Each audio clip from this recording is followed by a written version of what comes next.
this podcast, it's revealed. For the breakdown, let's ignite.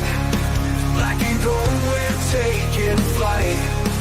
Every story, every fight. For the breakdown every night.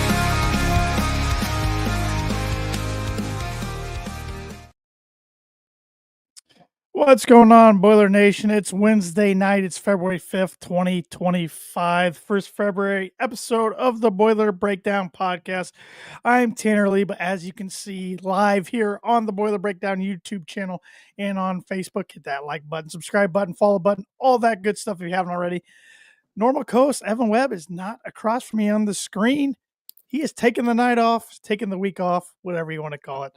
Good friend of the show, Aaron Lynch. He's no stranger at this point, joining me. Lynch, how's it going? I'm guessing you're in a pretty good mood like I am after last night's game. Yeah, I'm doing pretty well. Hopefully I can come in and throw some high heat in relief of Evan. But after last night's game, I think this will be, after this last week, I think an easy pod to talk about and looking forward ahead to the gauntlet next week. Yeah. The gauntlet definitely starts. I know we got the USC game to talk about coming up Friday at Mackey, but assuming Purdue gets through that one unscathed, next week starts quite a gauntlet, which a lot of Big Ten teams are finding themselves in a gauntlet come this month of February, but that's college basketball and that's conference play. Got a YouTube comment here from Derek. Let's go. He says it was always going to end up this way. Braden Smith equals GOAT. Braden's definitely climbing the charts for GOAT status. I'm on Purdue lore. I definitely think he already holds the greatest Purdue point guard of all time role, and that's and he's not even done with the junior season yet. I would have to agree. He best probably point guard two-way player we've ever seen. I mean, I know he's still got this season and hopefully next year, assuming he returns. He could wind up being one of, if not the best point guard in Big Ten history by the time it's all said and done, which is just wild to think about. A kid from Westfield that wasn't very highly recruited and snuck under the radar and just continues to get better and better. Correct. I mean, let's pause on the greatest Big Ten point guard of all time, but I would say of turn of this century, I mean, I'm thinking Cleaves, I'm thinking Conley. I mean, these are guys in my head. I mean, he's definitely better than them. Neitzel, definitely far and above all those guys. Well, and I think a lot of people do think it's Mateen Cleaves, just because I mean he was not only was a good player, but he also got his team to a national championship and won it. I mean, being the last Big Ten team to do so back in 2000, which is really hard to believe. It's been 25 years, but I mean, Big Ten's ran into some buzzsaws though in the title games. That's true. The one that probably had the best shot was either Wisconsin against Duke or Michigan against Louisville, which Michigan had to lead a decent amount of that game and then kind of fell apart. You don't think Oden's Ohio State team against Florida? They were good, but I thought Florida was kind of a buzzsaw, back-to-back champs. I mean, they were pretty darn good. The two that really stick out is that one and MSU against UNC, but I mean that was Tyler Hansbrough. Yeah, that was an MSU team that probably didn't even belong in the national championship game, but they got there. Oh, fate has it, because when the calendar turns in March and it turns this time of year, it's Izzo's game. But we'll talk about more of that as we go forward. Yeah, we will. But I mean, this is the first pod we've done since before the Indiana game last week, and Purdue found themselves in quite a dogfight last Friday night, to say the least. I mean, but then they survived by a final score of 81-76. What was your mindset during the game? Where was your mind at, and what's your big takeaway from that game? Probably the big takeaway is the refs. I'm not gonna lie, the calls in the second half were kind of ridiculous, and I want to say I felt like it was kind of being called fair, but I felt towards the end in under 10 minutes it was starting to get called Indiana's way. I think when it got under 1 minute, I was like, oh no, we might lose this game. I was right there with you. 30 I seconds left. I wasn't feeling very good. I was like, unbelievable, and to get honestly a hook shot from the low Big Ten logo, that's not a shot I would think's high Which, if percentage, you but watch that replay, if he misses, Indiana gets the rebound oh because yeah, there was 2 Indiana guys and Cam Heide was boxed out. I mean, that was the whole thing, but it he made it. So it was kind of mind blowing. Braden didn't have a three that game, which we'll get into Iowa's game. I mean, Kaufman, Wren. I mean, the big three with them. I mean, Braden having 24, Kaufman, Wren having 23, Fletcher 15. Jakari played very well that game, I thought. mhm. But to only shoot 15% from downtown and win that game when they were near a clip of 40%, I literally thought this was a game we're going to drop. And I thought to myself, if it wasn't for the defense and the plus 10 turnover margin, I don't honestly, it made me realize that team has so much talent, but is not coached. I think that's probably drives IU fans more nuts than anything. And then to combat that, they come out last night and look flat as flat can be in Oh the my first few minutes God. against Wisconsin. And that game was, even though, I mean, I know it ended up a 12-point game, that game was over within 8 minutes because just the way it started. That's got to drive IU fans nuts because they do have talent. Like I told my wife before the IU game Friday, I said, IU is more talented than Purdue, but Purdue is better basketball players. And she was really confused what I was trying to say. I said, well, Purdue's better coached, and they got guys that fit their system and know how to play within each other and as a team, whereas IU's got some guys that I think, quite frankly, are there just because of the paycheck. They are, but I mean, you can see I wonder how fractured that locker room was because Yeah, right.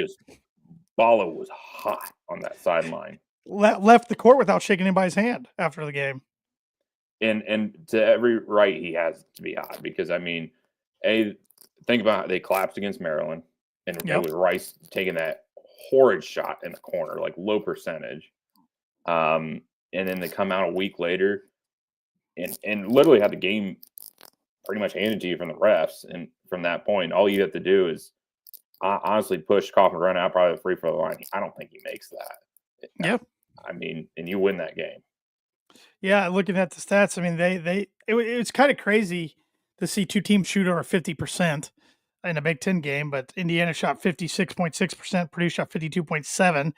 Indiana shot 36.8 from behind the arc, 7-19. Purdue was only 2 for 13, 15.4. They didn't make the free throws either, though. I mean, yeah, Indiana was 9 for 16 from free throw line. Purdue was 21 for 28. Indiana won the board 32-16, or no, 32-26. Excuse me. Yes, they defensive rebounds. Bala was definitely getting those. But then, like you mentioned earlier, the turnovers, Purdue at 10, Indiana at 20. So that was a big difference. M'Baku, 25 points in 36 minutes. Balo had 14 points.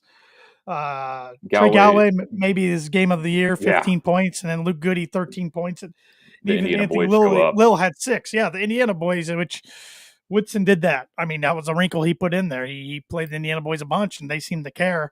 But like you said, Miles Rice with that terrible shot against Maryland, 0 points. Against Purdue, you just can't have your point guard not doing anything like that. Malik Renew, 3 points in 8 minutes because of foul trouble, which that's been a constant for him the last month. He cannot stay out of foul trouble. And then look at the box score for Purdue. Kaufman ran 23 points, 26 minutes. He had 4 fouls.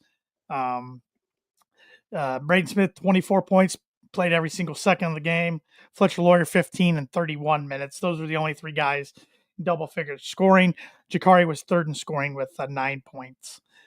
Even though I thought CJ Cox and Camden Heide did some good things, even though they don't pop out in the box score necessarily. No, they don't. I think them contributing the 26 to 15 points off turnover margin, definitely. Yeah, they were a part of that. And I honestly, this team's probably the best. It's hard for me to. I can't remember a team this good defensively without an actual rim protector.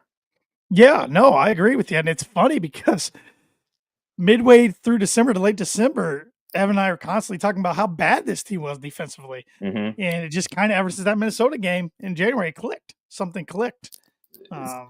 yeah, after that Toledo game, it's definitely clicked. I remember I was on here with them and we were talking about that.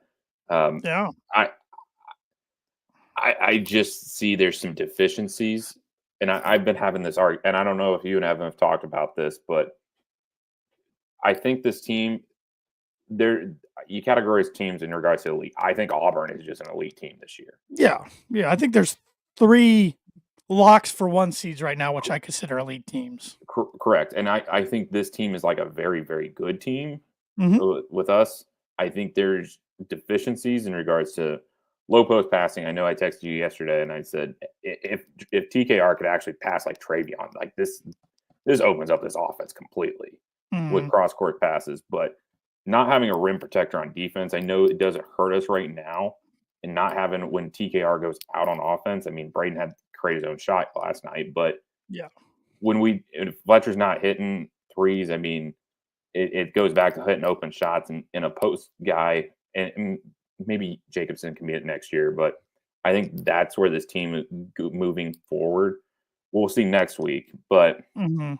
if that happens, they've overcome a lot of those deficiencies in Painter Yeah. and having like guys are swarming the ball, they're rotating, they're shifting. Well, especially I would say more so the IU game than last night. Last night was kind of a crapshoot, but it's I've never seen anything like this where a team's that good defensively without a rim Mhm. protector. Yeah. Yeah. No doubt. And they haven't ran into any teams lately that pressure the ball big time full court like Marquette, Penn State, Hmm. Auburn, A&M to a certain extent. I mean, the teams they really struggled against, but you won't find too many of those, even in the NCAA tournament. Now, those teams I just named, even though Penn State won't make the NCAA tournament, the others will. Those teams I named can play that style, but luckily for Purdue, not a lot of teams can play that style. So when it comes to the NCAA tournament, it's all going to be about matchups. Joe Lenardi right now, amazingly, has Purdue as the number 1-2 seed in I bracketology. I would say this team's looking for a lock in that Midwest region for the Indianapolis region. Probably would it be Milwaukee or is it Columbus? I can't remember. The one I saw this week has Purdue a 2 seed in Milwaukee. Okay, I couldn't remember if it was Columbus or Milwaukee feeding into Yeah, the Indy. yeah. No, it's the So three. It's the three. I think that goes to Columbus. It's the okay, two that would be Milwaukee. I think okay. Either way, I mean, at the start of season, I was saying if they could get a 5 seed, I'd be thrilled. I never thought they'd be in this position as of right now after losing the back-to-back National Player of the Year. I just may have another national player of the year on this roster. could I mean last night he went into okay, I got to take this game over mode, and he did just that. The list. I guess let's wrap up the IU game. Yeah, yeah, yeah, yeah. Any thoughts before we go into last night's game in regards to concerns of going to Bloomington? We got to play them. Oh, I think they'll be out for blood. And especially with their upcoming schedule, You think they're going to take they're they're say going to you think take they're quite gonna a roll few over? L's. I think they're going to take quite a few L's, and I think it's kind of like what you brought up. I wish I would know the mindset of that locker room because they could just quit and just fold in, but Purdue will probably still be ranked pretty well coming into that game, even if they lose a game before then or 2 or whatever. But they're going to be out for blood, and they should be confident knowing they can hang with Purdue. But I thought if they could have came into Mackey and upset us, could have breathed life into their season, but didn't happen. And last night, Wisconsin just totally suffocated them, which I keep forgetting every year until I see it. They haven't won at Wisconsin since 1998 in basketball. I forgot they never won there when. I mean, Knight was the coach, and Bennett was still the coach at Wisconsin. Clinton was in office. Titanic was the number 1 movie. They were showing a whole list of things in 1998 the last time. Yeah, I it's forgot crazy. that. I forgot that Zeller, Yogi, Depot. Sheehy, Yep. they didn't win there. I forgot about Nope. that. Nope. Oh my gosh. I mean, I know we haven't beat them in football since 03 and haven't beat them at home in football since 98. But in basketball, that's kind of even more crazy. That is But nuts. yeah, yeah, yeah. But no, I mean, I was frustrated a majority of the IU game, but Purdue got it done. They survived, and I felt good knowing a lot of my IU friends probably had their hopes up all game until the very end. So, Probably, I think they're ready for change. oh yeah. I haven't met an IU fan that wants Mike Woodson back. So, I that can be an off-season topic. What's yeah, happening there, but good for Woody. Just keep up the good work. Collect that yeah. check. And so, Got some comments here we need to get to. Derek on YouTube. With 8 games left, it feels like going 5-3 gets us a share of the Big Ten. Looking through everyone's remaining schedules, I think 15-5 shares it, 16-4 gets it outright. What are your thoughts?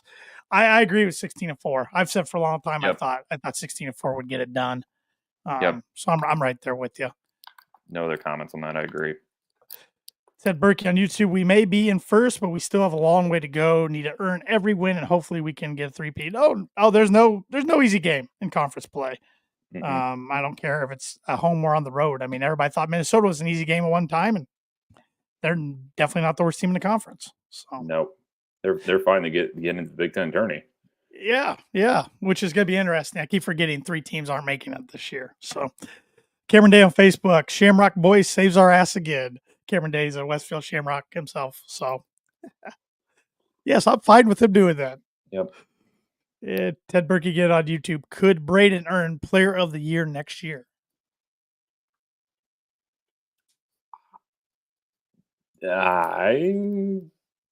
If we go on a run, I think it's possible that he's going to be up top 3 this year. Yeah, I think he could be in the conversation. It might be hard to get away from Cooper Flagg. The media attention on Flag this year is they love there. him, which he is pretty darn good. He's special. And Duke's one of those 3 teams I think that is elite this year. Still pains me to see Mason Gillis playing for them, but he had to do what he was going to do. So yep, he did. And really, to Painter's credit, or not to, how do I want to word it? It's not really Painter's fault because he talks to the players at the start of the year, and Mason and Ethan weren't going to come back and play college basketball. Then they switched their minds. So you get, Derek on YouTube. Definitely think he will be the front runner next year. Talking about Braden, I don't see how he doesn't win Big Ten Player of the Year this year unless the Big Ten media doesn't want a team winning it 3 straight years or having a player win it 3 straight years because I don't think that's ever happened in the Big Ten. I think it's going to be hard. I mean, when you who else? But the stat line last night that he's the first player since Jason Kidd to be putting up those kind of stats. Yeah, pretty good company. Yeah. And who was it? It was him, Magic, Kenny Anderson, and who else was that other player? I saw it and I don't remember. Those are the 4 I remember. And every single one of them had a cup of coffee in the NBA. Yeah. For yeah. quite a while too. Yeah. So no, he's special. He's really ramped up his defense this year. I didn't see that coming. I didn't think he'd lead the Big Ten steals. But here we are. Let me ask this: is his defensive performance this year better than what Chris Kramer's was at point guard back in? Different rules, so it's hard to tell. I don't know if Kramer can stay on the floor with the rules in college basketball now, with how aggressive he used to be. I still don't think he's as good at stealing the basketball as Chris Kramer, but I don't think Chris Kramer could go to court with that basketball though, and no, and make a pass like he does. No. So I still think Chris is the best defender I've seen at Purdue, but Braden's. I don't know if I've seen a Purdue player improve defensively from one year to the next like Braden Smith. So interesting discussion though. I can't remember. Like Ted said, Kramer lived in your jersey. Yep. Yeah, he did, especially with the rules back then. Derek, is this Painter's best coaching job ever? Rebuild year and lost National Player of the Year, and now is in line to win the Big Ten and get a 1 or 2 seed. Take a bad defense and made them elite. That's a good question. If this ain't 1, this is 2 for sure.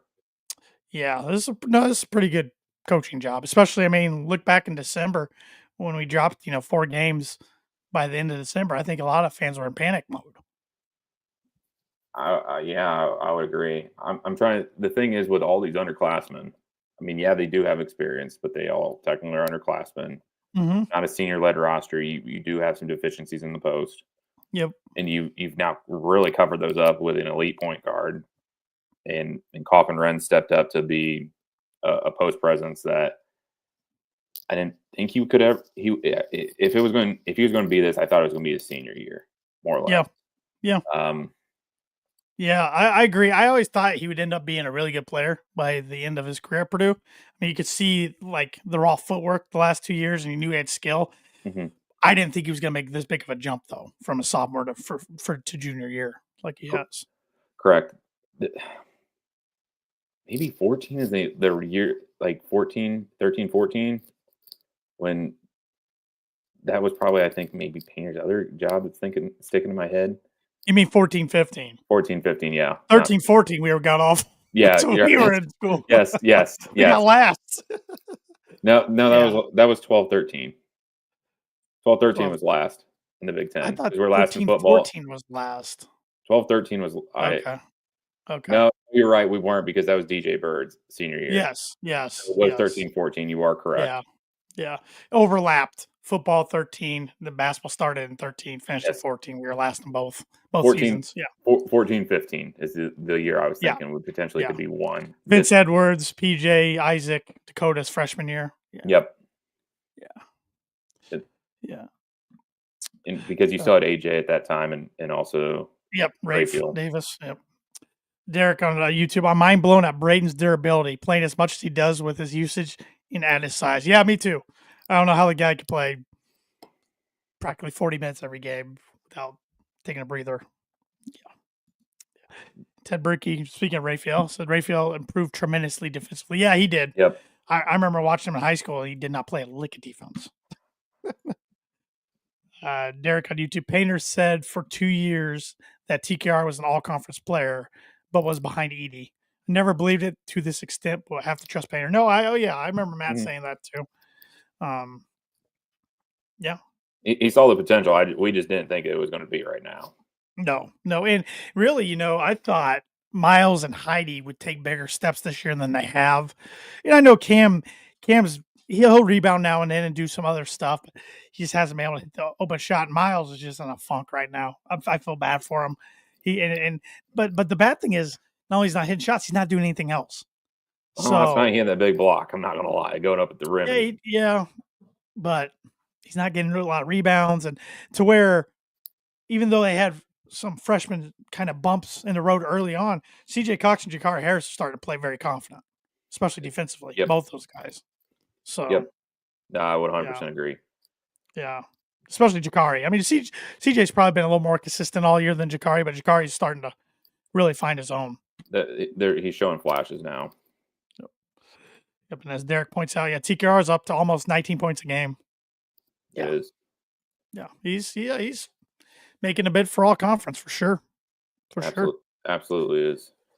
Last night, Purdue went into Carver Hawkeye, got the 90-81 win in what might be Purdue's last time facing Fran McCaffrey. I think things are teetering that way. I think, he's a good coach, but he's been there a long time. I think fans are kind of tired of him up there. Maybe a break's good for both sides. I was mad we didn't get a Fran technical or anything. Fran going nuts like he normally does. Yeah, I mean, I messaged you. I was like, man, this place is empty. It sounded like Penn State. The students weren't even there. You didn't even hear them. Like crowd noise. You heard Painter yelling and Fran yelling on the telecast, and you're like, man, there's no energy in this building. No, there wasn't. And Freeman being out the rest of the year doesn't help them because they have no post presence at all. And when when TKR got in foul trouble in the first half, I was like, oh man, they're starting to feed, and they were cutting off passing lanes with Braden. Yeah, we also our guys weren't going over the top of the screens; they were going underneath, and they were Sanford was hitting shots, and so was Dix. And when they're hitting, they're a totally different team. Yeah, but I mean, Dix had 27 points, and Sanford had 23. I know. Besides that, Harding at 11. Nobody else did much of anything. I mean, on Brian's recap last night, when he said, like, definitely this team hung with Purdue for 20 minutes, 100% agree when they were hitting shots and TKR was out. Yeah. I mean, them trapping Braden at half court and having backcourt violations and those turnovers, those were. Which Painter ripped Burgess a new one on that one time because he did not come up to help Braden at all. I mean, he screamed at him. I hadn't seen him get on a player like that in a while. But freshman's got to learn. Well, I mean, when you're playing underclassmen like this, yeah, I mean, you can't go back to the bench because there ain't no one mid there. I mean, you're gonna tell Berg to come out here? Oh yeah, I was just gonna mention. I mean, I don't mean to pick on Will Berg by any means, but you can tell where the confidence is from the coaching staff when Trey Kaufman-Ring gets in foul trouble, and even when Caleb First gets in foul trouble, and they don't even think of bringing them in. Nope, they're going to run small ball and be done with it. Yep. I mean, that tells you a lot. I actually wonder if they would bring Waddell in before they bring Berg in. Yeah, it's a good question because I mean you feel for the guy in a way. I mean he went from starting game one to not seeing the floor at all, but there's reasons. There's reasons. You would think after practicing against EE every day, you would be. You would think have some upside. So hopefully for his sake, he can get back on it. That's here. That's somewhere else. We'll move on with that. But going into last night's game, surprise first half defense from Iowa, given that they don't play defense this year. Right. Ever. Yeah. Dix definitely played better than what he played against Ohio State. Definitely. I was shocked. Sanford was just hitting things unconscious. Harding came in and off the bench, right at spark plug. I think that kid's got potential. It's just I think that team needs a refresh. Yeah. Somehow, some way. Don't know if that is the parting ways what you said, but I did start thinking to myself, does Fran just recruit brothers? to make I think about how many brothers he's had on that team, in his 15 years there, and it's kind of mind blowing. Well, it tells me that the players actually like playing for him. Correct. Because why would a younger brother go there if big brother didn't like playing there? So correct. Even though he can be a nut job from an outsider looking in, but I think he's a pretty good coach. It just, like I said earlier, I think it's just time for both sides to split. I would agree. I just wonder if there's going to be backlash from Keegan Murray, player Luka Garza. Yeah. If not, I guarantee Butler would hire him. Yeah, the Thad Matta era is not going down in Indy. Nope. Yeah. And his son's already on that staff, so. Yep. That's true. A couple comments here. Derek here says Cox and Harris are who we thought Heidi and Colvin would be. If Heidi and Colvin pick it up down the stretch, it'll be a massive boost. Oh, for sure. And John Hawks here on YouTube. I wonder how Jacobson would be playing with the beating and banging that goes with playing in the paint of the Big Ten. Oh, he would definitely take some in the chops and take his bruises, but he'd be tougher for it. That was my biggest thing. Is he just not only would he probably help us as a rim protector, he loses a whole year of in-game experience, growth and development. I know he gets a year of watching. That's not the same as being out there on the court and experiencing it. So correct. I think it's okay. It's sucks for his point in development, but I think he'll be fine. I think going through the player development, just almost to redshirt this year, will help. But I think he would have been playing limited minutes anyways. His spelling probably first and TKR at this point. I think Painter probably would have gotten to this point with him probably coming off the bench. Yeah, that wouldn't be surprised. That wouldn't have been surprised.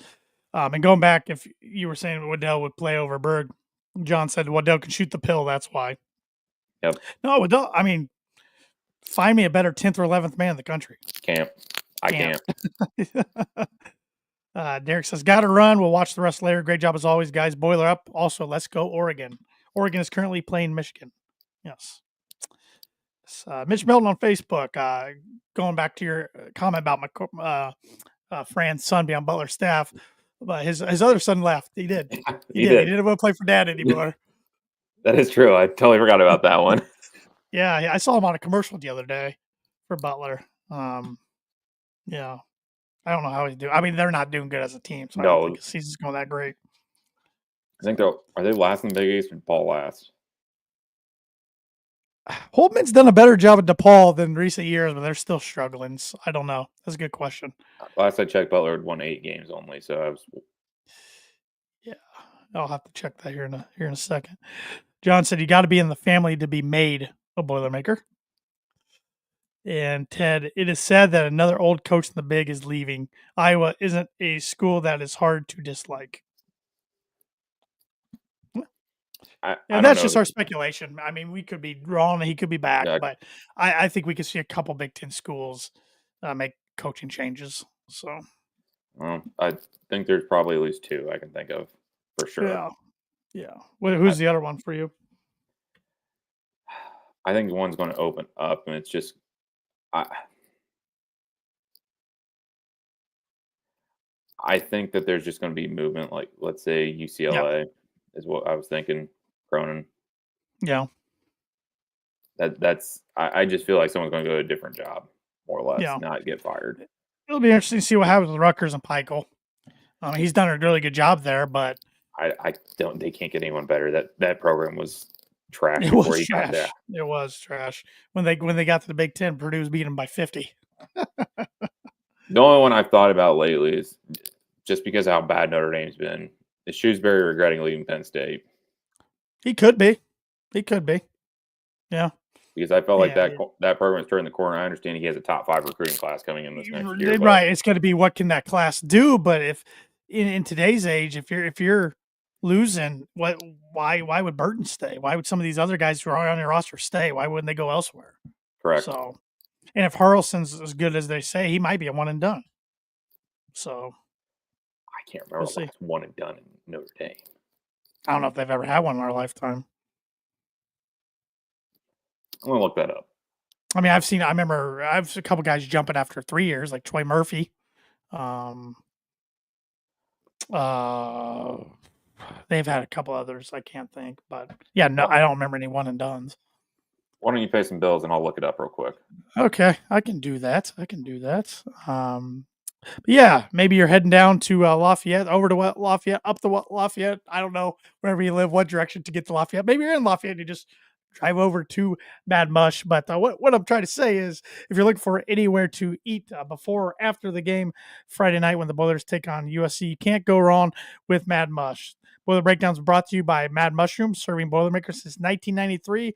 They're located in the heart of West Lafayette, and they're known as the home of the original cheese sticks. But whenever I visit, Andrew visits, Webby visits, Aaron visits, we like to sit down, have an ice cold beer while trying out their latest pizza of the month, which it is February, so we got a new pizza of the month. Pizza of the month for February is the Mad Chili. It's Mad Mushrooms hand-tossed, covered in a house-made chili with onions, jalapenos, mozzarella, and cheddar cheeses, and finished with corn chips, starting at just $14. So next time you're in town, stop on in. Tell them the Boiler Breakdown sent you for $5 off any order over $20. And any Boiler Breakdown listener and viewer can also use the coupon code BREAK5, that's all caps, BREAK5, to claim your discount online at madmushroom.com. It's Mad Mushroom, feed your head. Now I remember them having that special last year. Looks like one I'd definitely like. Hopefully they got the chili from the Schoolhouse Chili. I miss that place. It's not open anymore.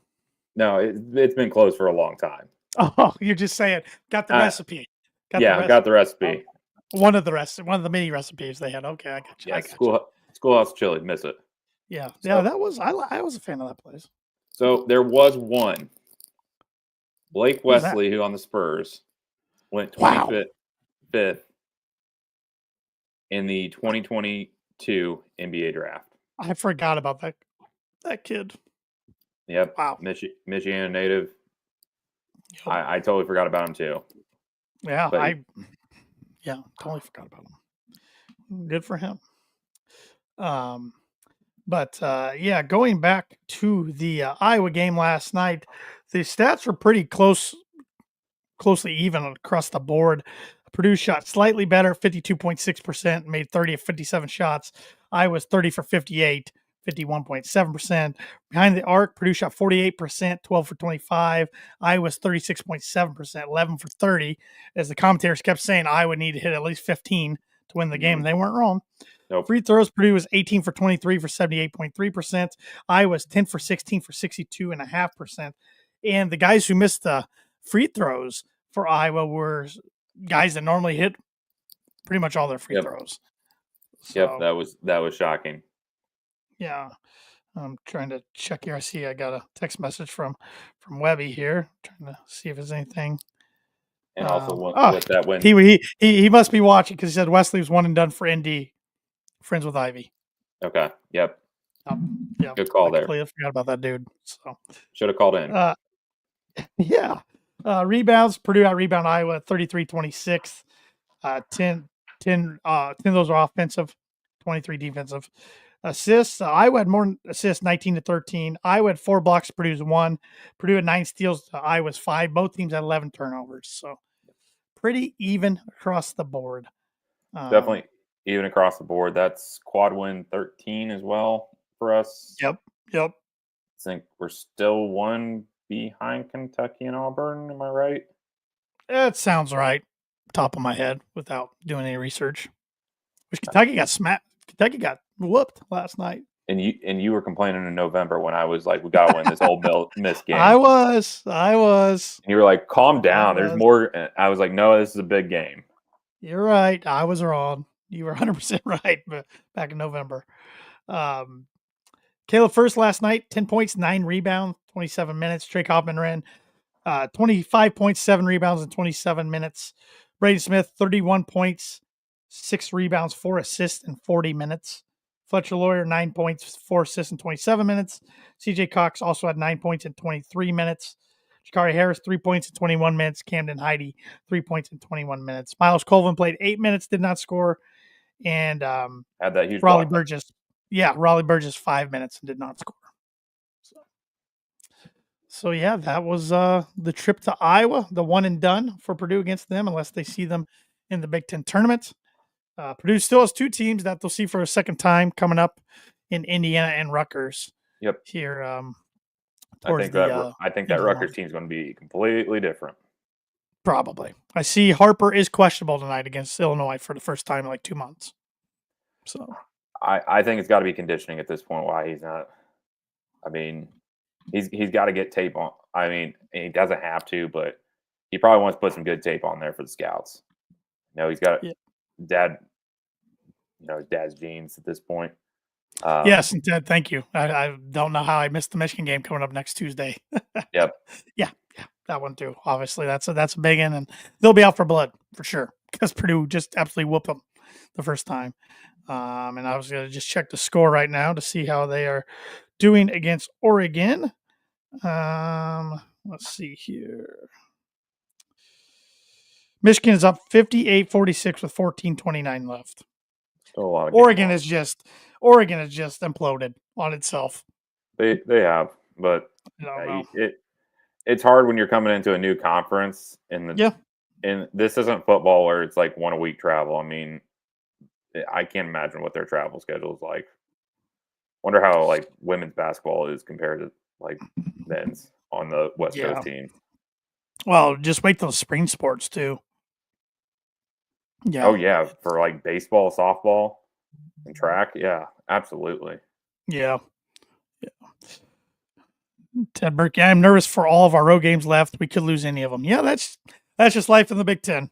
It's not easy on the road. That's why you gotta enjoy and savor every road victory for sure. Yeah, they're not gonna be easy. Michigan will be tough. Michigan State's gonna be tough. Indiana's gonna be tough.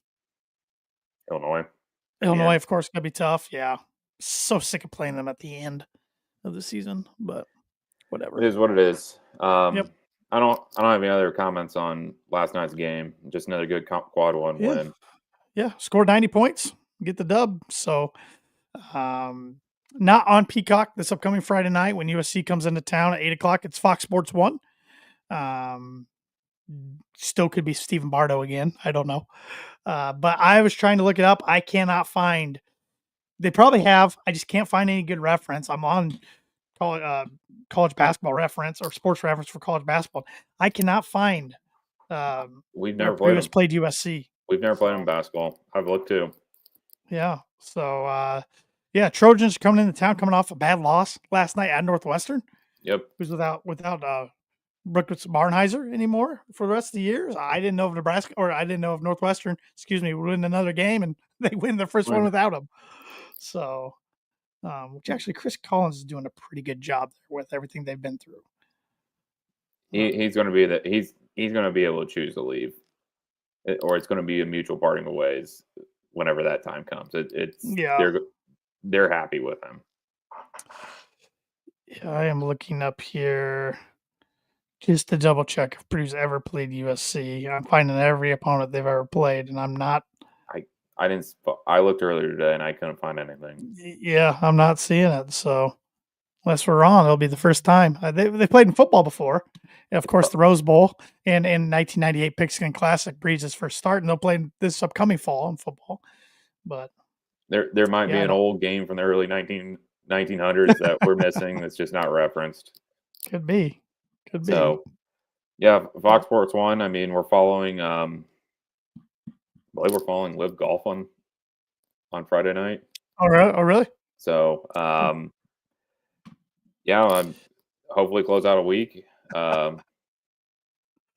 Mitch Melton wanted to know what happened to Barton if he ran out of teeth. I honestly, did you catch what his injury was, Lynch? I just caught that he was out for the year. No, I didn't catch it either. He just said out for the year. I don't think that it busted his teeth. He's busted his nose this year. He's gonna have to have facial surgery. I feel like. Yeah, poor guy. Poor guy struggling. But no, it's gonna be interesting rest of the Big Ten season. See who ends up getting into the Big Ten tournament, who gets into the NCAA tournament, then see who can do some damage in the NCAA tournament. So I definitely think there's some teams in the Big Ten that can make some noise in the NCAA tournament. Yeah, there definitely is going to be foot injury. Oh, all right. Not a face injury. Start with an F though. It did, but foot injury. I think there's going to be some noise. I think the Big Ten as a whole is pretty consistent in regards to depth. It's definitely not top tier in regards to like the SEC, but definitely has the depth. I think there's going to be at least 6 can get in easily, for sure. My co-host I do a Monday night podcast with said 10. But this was 2 weeks ago. I went back and listened to it today, and he named Indiana and Nebraska 2 weeks ago as getting in. I don't see that. Maybe those two at least. I'm for sure 6 is a lock. So who are your locks? Who are your 6 locks? Maryland, us, MSU, Illinois, Wisconsin, UCLA. I was going to say UCLA, and I mean Oregon to me is just like free falling right now. Well, I think Michigan's in right now. Michigan State. Yeah, Michigan. I forgot about Michigan. Yep. So many teams now. I mean, Ohio State could. Yeah, they're probably on the right side right now. They're on the right side of the bubble. Yeah. Now that I say it out loud, that's about 9. So there's probably 9. So he's probably not wrong. Yeah. He'll feel very proud about that one. Oh yeah, he will. Yeah, he will. He also said as a line I would make the Final Four and then football make the playoff. So we'll see. I'm not putting past the football playoff. Well, I mean, they return a lot of talent. So they return probably a first round pick and quarterback next year too. Yeah. If Allmeyer's pretty good, so that's a long ways away from now. So they got to worry about Rutgers tonight. Because they could easily drop their 6th conference game against Ohio State on Sunday, but they came back and won. So I had a conversation with him, and I asked him. I said Underwood is probably one of the worst second half adjustment coaches I've ever seen. He's not a good in-game coach. Like if it like any way deters away from what the initial game plan is, that man cannot adjust. No, And right. I've never seen anything like it. Yeah, Especially no, it's guys like him that constantly have top 25 teams and not be able to do that with how many opportunities you would think you'd be getting better at it the more opportunities you have at it. You would think, but he's a weasel in my opinion. He's a great recruiter. Can't deny He that one. is. He is. No, especially now that he don't have to cheat anymore. He can play within the rules. Yep. So, yeah. Go overseas too and get all the 21-year-olds who have played 4 years of pro ball and bring them over as freshmen. Gosh, you are 100% right about that one. But hey, if it's within the rules, whatever, do whatever. I mean, it's pro sports at this point. Yeah. So, the but it'll be interesting. It'll be interesting with Must Bus coming in Friday night. Yep. So, which he has coached at Purdue before. Yeah. So, yes. not at USC. No. So, any predictions for Friday night? Yeah. We'll do a bowl prediction, score prediction, and MVP. Oh gosh, what do I want to do for my bowl prediction? I don't think I've used this one. I know Abby has. I don't think I have. Maybe I have. I know the people in the comments have. Braden Smith finally gets triple double Friday night. Okay. That's my bowl prediction. Score prediction: Boilers 82, USC 65. I think Purdue wins pretty comfortably. And MVP, well, if he's gonna get a triple double, I gotta go with Braden as MVP of the game. Okay. I can behind that. I think score prediction is going to be very close to that. I think it's going to be, I'm going to say 75-57. More of a relaxing game than the last couple. Mm-hmm. Last two, at least. Bowl predictions, I think Fletcher hits 5 threes. I can see that. What's the other thing? MVP, Fletcher. I think yeah, Fletcher's if he had 5 threes, that's at least 15 Yeah, points, I was going to say, he's going to get to the line, too, on top of that, because he's going to pump fake some guys out. I was looking to see if there was a line. I mean, matchup indicator has Purdue as 85% chance to win. John's agreeing with me here on YouTube that Smith's going to get a triple-double club. Mm-hmm. I think it's going to happen. I don't think it might be Friday night. Yeah, I'm just throwing it out there because I don't think I've used that one. I might have. I can't remember. We do a lot of these, so I don't remember what I've used up. I think Fletcher's been he's not had some great games, and I think he'll just burst on Friday night, home game. Yeah, he can disappear at times, but he shows up when Purdue really needs him to. He's definitely not as inconsistent as Sasha was. No. I mean that's what I was afraid of. But yeah, they've lost 3 out of their last 5. This is the hardest place to play, in my opinion, in college basketball. Outside of what Ohio State did. Yeah, because the one everybody's always talking about, Fog Allen. Not this year. Nope. Not this year. It's Kansas 2 years in a row, just hard to figure out. I saw the 3 hardest places to play college basketball. I can't remember the third one now, but it was us, Houston. Was it Cameron Indoor? Yes, it was. Duke. Yeah, it's still, even in Duke's down years, which they're not down this year, even in their down years for them, it's still hard to go in there and get a win. So, because you know what place people are going in and getting wins this year is the Kennel out in Gonzaga. Yep. It's just mind blowing to think Gonzaga might not make the tournament. It might be Few's time. Their street. Maybe IU goes after Few. That would be interesting because years ago they really wanted him, and it didn't come to fruition. And I don't know now. He's older. I don't know. That'd be interesting because he just seems like a guy that's always going to be a Gonzaga, but I don't know. It'd be interesting to me what kind of job Gonzaga is to anybody else. You know what I'm saying? Yeah, correct. They don't have the money. I mean, Naismith is their best player. Yeah. I mean, is it a job that would be attractive to other people, or is it a job that Mark Few just made good? He made and good. Without him, it's not the same job. Yeah, I'm kind of agreeing with you there. I think him and Adam Morrison made that, Yeah. and from Yeah. there on, it's developed into Suggs, everyone else, like Well, coming they through had that that first. foundation built even before then. I mean, I remember Purdue played them in Sweet 16 2000. So they were building that foundation, but Morrison and Few took it to the next level. And then it's Mor- just, yeah, But Morrison was on that team as a freshman, wasn't he? I thought he not was 2000. He wouldn't have been. He graduated in like 6 06. or Yeah, 05. I think 06. Because UCLA knocked him out. And I think that was one of the years UCLA made a Final Four. Okay, Because that was the Elite Eight game. I think they knocked him out. I just remember him balling on the court really bad. But I think yeah, it's an option that they're probably going to turn over every stone probably.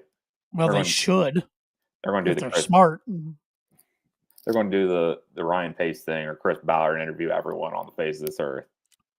Well, they probably should this time around if they're smart. So we'll see. I don't know. I know Jeff Goodman was talking about it on the Field of 68, and of course he brought up Oates and Pearl, but he wasn't sure if either of them would leave. He thinks Beard would leave. He thinks Iowa State's coach would leave. I, He Beard didn't would really be bring like up the only anybody name else. because that is I mean that is a step up from Ole Miss, but Well, and it's he's got connections to Bob not Knight, Beard, so the fans would love that. anyone's got connections to Bob Knight. Well, They're going to be running out of them here soon. Sorry. if they were smart, they would stop trying to find the next Bob Knight and try to find their next Matt Painter, to be honest. But hopefully they don't. Hopefully they keep whiffing. I'm just glad Dusty May went to Michigan because they ain't Yep. going to pry him away. Yeah, I don't think so. I don't think so either. That would be weird. I don't remember the Big Ten coach going from one Big Ten school to another without stopping somewhere else in the middle, football or basketball. I don't recall that happening, but I'm sure that has. I just don't recall it. I don't think so. Yeah, I bet they throw a feeler out to Mark Few. That just seems too relevant, especially with him being down. Scott Drew was the first one Goodman mentioned. I forgot about him.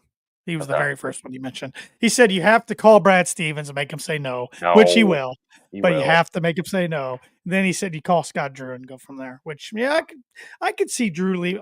Drew won a title at Baylor. I could see him leaving, but I don't. No, you don't see him I leaving. don't. Maybe if they want Bryce Drew, sure. What's he up to nowadays? I thought he was coaching still. He's not at Valpo anymore. That's Roger Powell, who used to play for Illinois. I saw him at a restaurant I was at. And I was like, oh, man. I was going to say, you should know that. That's right in your backyard. Yep. The Beacons, right? Now, instead of Crusaders, yes, the Beacons? They're the Beacons. That's hard to get used to. He's at GCU. He's their head coach? Yeah. Oh, wow. I didn't know that. He's the one to recruit Isaiah there. Where's Jamie Dixon now? I thought he was at TCU. I thought you just said Bryce Drew was at TCU. No. I thought Jamie Dixon was still at TCU. I asked, where's Bryce Drew at? Yeah, and I told you GCU, not TCU. I thought you said TCU. That's why I was like, where's Jamie Dixon? No, Grand Canyon. Grand Canyon. Okay. Yeah. All right. My bad. Okay. That's why I said I don't think Scott Drew's leaving. I mean, what he's built there, I mean, probably the influence he has in that community. I don't see him leaving Waco. Well, at least we don't have to worry about losing our head coach, I don't think. I think we got to get 10 years at minimum. Yeah, I think so. I mean, even if the NBA came calling, I don't think he would entertain it now. It's too late, I think, in my opinion. Yeah. And I think with this, the ever-changing college basketball thing, I don't see him leaving for another job because he knows how to do it at Purdue the way he wants to do it. And somewhere else, he might have to dip into the portal or NIL more. He's got full autonomy, too. He can do it. He can run the program as he had. John here on YouTube says, I live in Southern Indiana, and Beard is the name I keep hearing for IU. Yeah, I can see it. I can see it. That'd be a pain in our side, but that'd be all right. I'm just going to ask this. They're going to run out of night affiliates here soon, besides maybe ball. I mean, the ball boy at this point. Still got old Stevie out in Nevada. I'm just saying. I don't know how many more affiliates we can go through. I mean, would we? How many would be still at the end of the? They would have to be almost late 50s, probably at the end of the Yeah. decade, Yeah. Well, because they'd be he in their coached his 20s. last team he coached was 99-2000 season. It was last year. So that'd be 30. So yeah, it'd be 50s by the end of this decade if they were in their 20s. Mm-hmm. That's turn the page, folks. Just give the job to Dockage. He'll figure it out for you. You know what? Totally joking. There we go. Pat night. Now we're talking. He's at Marion. I'm going to keep my other comments to myself. Probably good. I guess maybe Bryce Drew. Sure. Yeah. Ted Berkey. Problem is they want the night toughness mentality in the transfer/NIL era. They don't mix well. 100%. No, 100%. I mean, totally. It drives them nuts that Painter's teams play like Bob Knight's teams used to. Tough, smart, gritty, grindy basketball. It drives them nuts. Disciplined. Yeah, it. Discipline. Something that hopefully our football team will be. We can talk about that here in a few minutes, sure. 40 guys, Lynch. That's 29 transfers and 11 high school kids signed on dotted line today. 50% of your roster turnover. We knew it was going to be big time. 50% though. It's not over. There'll be more after spring. Oh, I know. It's going to be up to 60. Yeah. It's easily going to be up to 60. There'll be guys that dip out too. So after spring ball, I think we're going to see 60% of a new roster next year. Yeah, from the previous year. Could be good, could be bad. Yeah. It's hard telling. I mean, it's just no idea. I think last thing. I don't have any other comments for Friday night. I think Friday night's probably going to be a win. That's my opinion. I think it's going to set us up. We're leading the Big Ten. That next week's going to be a gauntlet. Yeah, next week, two big ones next week. Yeah. Well, there's 3 games in a row that the upcoming that are going to be big. Is at Michigan, Wisconsin at home, then turn around and go to Michigan State. Then you're at Indiana that Sunday. So correct. And then the following Friday's UCLA at home. So it's still TBD. I mean, IU's going to play hard, but they might quit after the first half. You're right, assuming we can jump on them good enough down there in the first half. Correct. But because let's look at IU's upcoming schedule. I know it's really tough. I just don't. I looked at it today. Who it is exactly? So they got Michigan at home on Saturday. That'll be interesting. Yeah, and they go State. Yep, Tuesday night, late one. Do you think the students' chance we want? Then they host UCLA. Saturday, maybe I could see that. They host UCLA, then us. So they get the whole week off again to play us. That's twice this year. Yep. What the heck is Illinois doing playing Duke on February 22nd? Huh? I recall that happening. They rescheduled their non-conference game to play in the conference play. Illinois plays Duke Saturday, February 22nd. What? In Madison Square Garden. You're right. Fox. Yeah. I mean, Illinois' got a gauntlet coming up too. Holy smokes. Yeah. I just looked at that. I remember reading about that now that I see it, but I completely forgot about it. I didn't even realize they're playing a non-con game, fourth to last. Not only that, they're playing one of the elite teams in America. I mean, but I think IU's going to quit. Looking at this Illinois schedule tonight, I mean, the game against Rutgers, at Minnesota, that's not going to be a cakewalk. Don't want to be a cakewalk, no. No, at Illinois home, UCLA at home, not a cakewalk. No. Michigan State at home, that place is going to be loud. They'll want blood for that one. Yeah. Yep. At Wisconsin, that's That's actually a good game. Tough. Yeah. At Madison Square Garden against Duke. Their easiest game I think left on the schedule is Iowa at home. Well, and I agree, and I still think they're like the most talented team in the Big Ten, if not them, maybe Maryland. But Mhm. they've already got 5 conference losses, so I don't even think I only think and you just went over their schedule. There's no way they win all those. So No, I because don't even write them in the equation for the Big Ten they still title. have Michigan and us after that Iowa game. Yeah. There's no way they don't drop 3. more. At least, yeah. They're gonna drop quite a few. I I mean, they'll be dangerous in the Big Ten tournament, but that's all they seem to care about. I don't think They they're would gonna be dangerous equivalent the in Big Ten March. tournament to yeah, they could, depending on their draw and their seed line, absolutely. I bet they're Absolutely. I bet they're in the Midwest region if they drop all these games as a 5 seed. Yeah, I know our friend who's an Illinois fan does not want a 4 or 5. He'd rather be a 6. I know. But I But think they're probably gonna get 5 because of yeah. that quad 1 wins. Yeah. Yeah. It'll be interesting to see how Because it all shakes out. they're gonna have some big wins upcoming because they're not gonna lose every single one of these games. Right. So They're too good too. Yeah. they'll Yeah. get a 5th seed in the Midwest bracket with us, or they're gonna get shipped out down south. Well, we can just take care of our business and let the chips fall where they may. I actually would like to see them.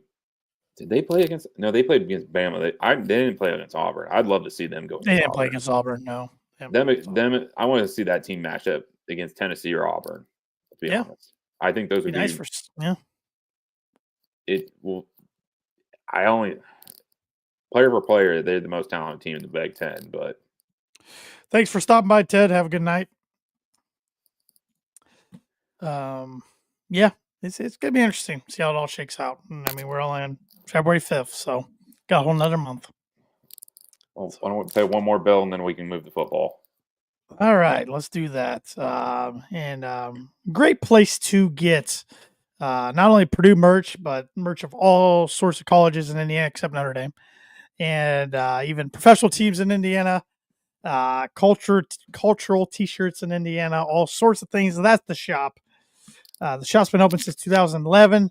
They have brought us vintage-inspired sports, collegiate, and pop culture apparel made from high-quality materials. Based in Indianapolis, Indiana, their dedicated team is here to serve you at their retail locations and at their headquarters, which they got retail locations in Carmel, Broad Ripple, and downtown Indianapolis. And you can also check out what they got online at the shopindy.com, where you can use the promo code breakdown for 25% off.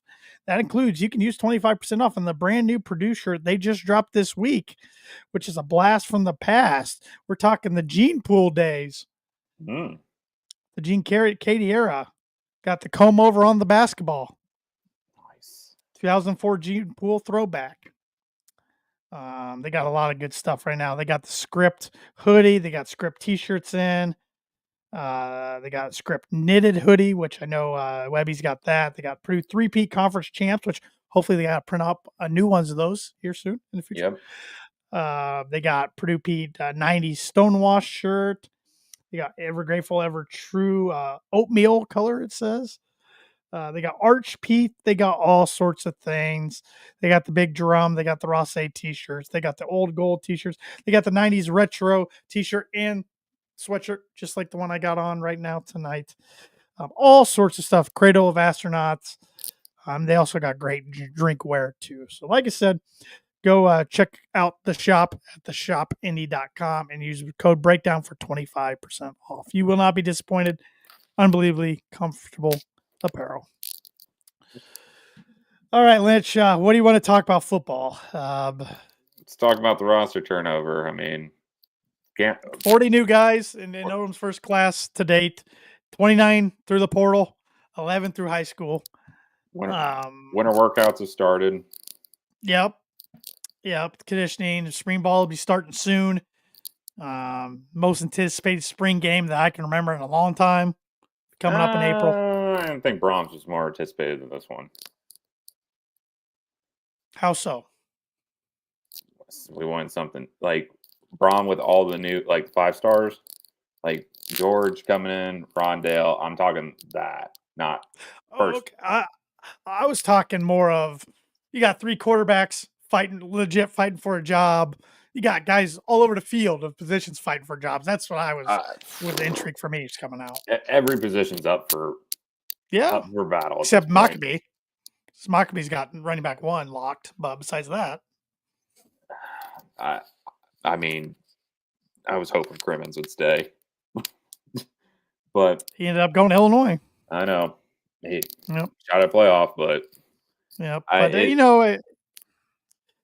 it's going to be another brute of a schedule next year. But new players, new staff, got to give them a chance. All you can ask is you better just get better every week. Be competitive. I'm not expecting anything great. Just show way more than last year. That will not be hard to do, I don't think. So, I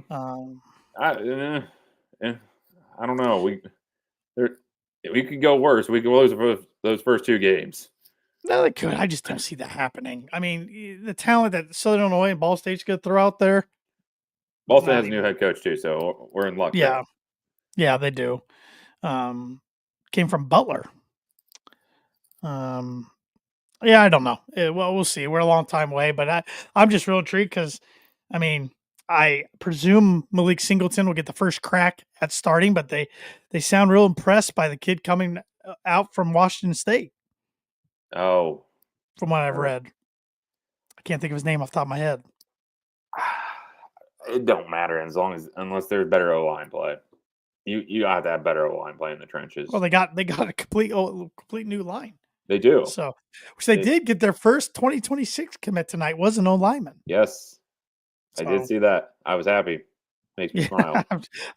It's sad when I see O-line commits. You're the first person I think of right away. It's the only way we're going to win. You got to win the battle of the trenches. No, you're right. You're right. And I think Odom's going to try to. It sounds like he wants to run the ball more so than we've seen at Purdue. So,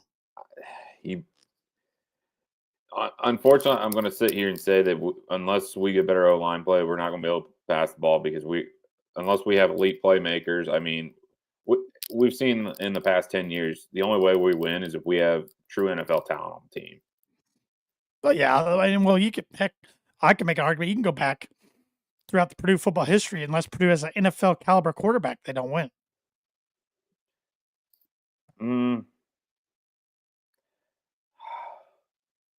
David Blau played in the NFL. I know. I'm Sindelar didn't though. No, he didn't. He could. I think he could have. He could have. He stayed healthy. He had a strong enough arm talent. Yeah. Oh God, yeah. But I don't think he loved football either. From what I've kind of heard, he still had the ability to play. I mean, he did. No, it's one of mine. What could have been in Purdue football history if he would stayed healthy? I mean, correct. I mean, I will say that every single one of our quarterbacks that have made the NFL, if you realize this, they all have quick releases. Yeah, every single one of them in the turn of this century. Because our O-line is that bad that you have to get the ball out that fast. Tough school to build an O-line. Always has been. Yeah, I mean, it has, but... because if you think about it, we're located in the Midwest. If they're trying to get elite offensive linemen, look at the schools they're got to recruit against. You got to find kids and develop them. That's the only way you're going to get them here. Right. Because you're not... You're an O-lineman. You're wanting to go to Notre Dame. You're wanting to go Ohio State. You're wanting to go to Michigan. You're going to Wisconsin. Well, now Illinois. Iowa, things like this. I think that I trust him because we have no other person to trust at this point, and we got to just go with it. And hopefully, he's got a vision for this. I mean, I think all the fans just want is don't give up every game. Play 4 quarters of football and show you're getting better and not getting worse. Yeah. And play some exciting football, whether that's running on the ground or through the air or trick plays on special teams. Have a fun brand of football to watch. Put the fullback in. Get a fullback. Yeah. Just run the ball. Honestly, he's probably going to have to run the ball because, I mean, I think there's going to be gaps on defense that he's going to have to control the clock. Sure. Well, like you said, all you can ask for is everything you mentioned, and somehow get out to 2-0 start and see what happens after that. Because USC comes to town week 3, then at Notre Dame Yep. week 4, and the gauntlet's on from then on. So A little bit on. I mean, I saw Illinois' player development left for USC, which is kind of shocking to me. Is that do you think that's an upgrade probably upgrading pay. with taxes?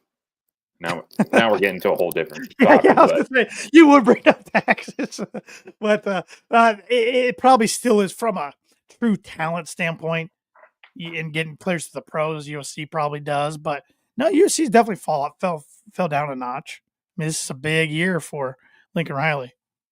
do you think Big- Lincoln Riley has to make the Big Ten championship, or let me don't- say this: get into the college football playoff? I was gonna say no because he can still make the playoff. But yeah, I think he's got to win 10 games.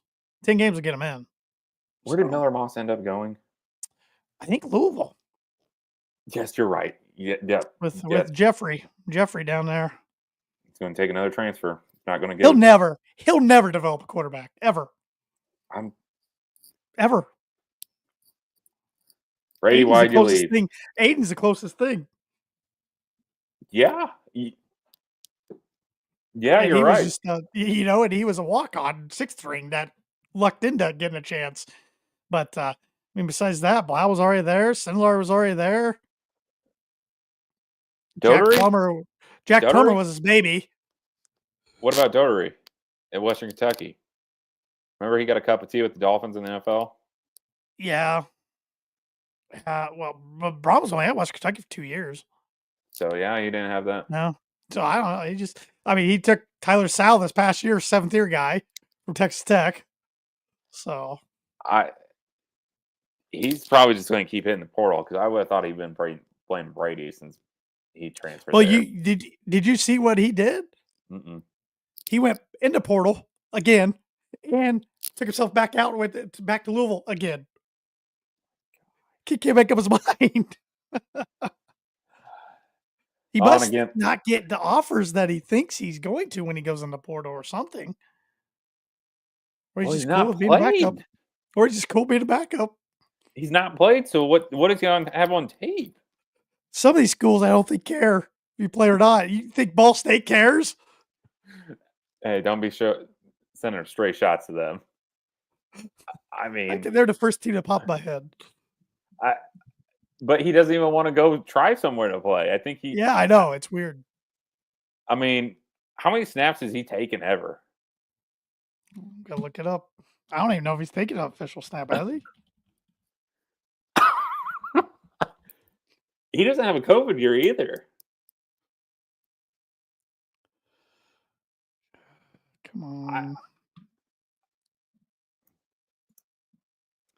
I'm looking up. My internet's just being slow.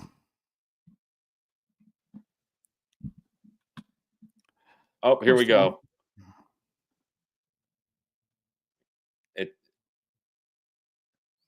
He's got, he did in 2022, he threw 3 passes, completed 1. In 2023, completed 1 for 1. So he's maybe taking a whole of 10 snaps. Yeah, he played against Murray State where he's 1 for 1 for 7 yards on September 7th. He has a total of 15 yards in his career so far. Yeah. Wow. Yeah, he's going to be a junior next year. Redshirt junior. Hey, he's wearing Brian's old number 12 there. He's got to get in good graces somehow, probably. Honestly, he probably is playing here. If he definitely is probably playing last year. Yeah, well, he definitely would have got time last year if he would have stayed. Gosh. Yeah. Watch he be a Danny Gatling and make the pros somehow. That's probably what's going to happen. Anyhow. I doubt it, but we've seen crazier things happen, I guess. So, any final thoughts, Lynch, as we wrap this up? No. Boil up, hammer down, beat USC. Yep, boil up, hammer down, beat the Trojans. And thanks for joining us, Lynch. And for everybody out there, make sure you're following or subscribe to our podcast on your favorite podcast platform, whether it's Apple Podcasts, Spotify, iHeartRadio, tune in, whatever it is. Give us a 5-star rating and review, and follow us on all social media platforms at Boiler Break Pod. And of course, subscribe to our YouTube channel as well. So now let's boiler up, hammer down, beat the Trojans.